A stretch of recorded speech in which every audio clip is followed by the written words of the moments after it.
Societies have progressed despite almost universal ignorance of economic principles. You don't need to have a well-trained economist to get a progressing market. This is one of the marvelous things about markets, that alone they tend to self-organize in beneficial ways. We might need to have some understanding to avoid putting into place interventions into the market that would actually impede the progress that we've observed. Economics, then, is peculiar. It's sometimes called a prophylactic against popular fallacies. Our purpose in economics is to try to prevent the spread of popular fallacies in public discussions about economics. What we mean by a discussion about economics is always a discussion about the rules that will limit the natural outcomes of interactions among the individuals engaging in exchanges. In a democracy, those rules are established through a discussion among citizens about what kinds of rules everyone can agree to. You may have heard it called the social contract.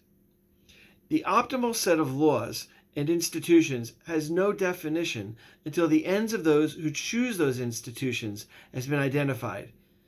In other words, what is it that we want to do together, collectively? A liberal democracy might be described as a society in which everyone affected by the laws and institutions has an equal say as to the selection of the ends of society, the goals that we're going to share together. Still, the ideal set of rules would probably be different for each individual person. Coming to a consensus over the ends, over the goals, over what rules to establish is the outcome of something like a constitutional convention, a conversation among the members of society. Consensus might not obtain. It's possible that we could have this conversation and all disagree with each other and go away mad at each other. If that happens, democracy can actually fail and crumble and fall apart. In some senses, we might actually be surprised that democracy ever did succeed and that it is still being sustained today. For example, in this classroom for this course, I've established certain rules and institutions. Did I come up with those out of thin air, just invent them out of my own brain? No, I adopted rules that I've seen used in other places, and some rules I had to put in place from the university. But in this course, we have specific rules that are peculiar to this course, and we can talk about those rules.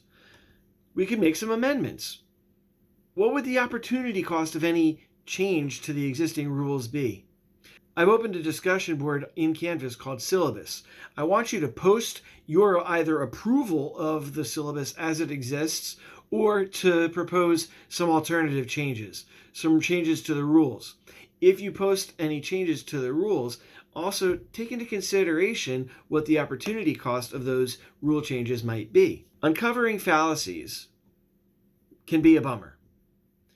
Oftentimes we want to believe that a certain change in public policy, some political action, will resolve a big social problem.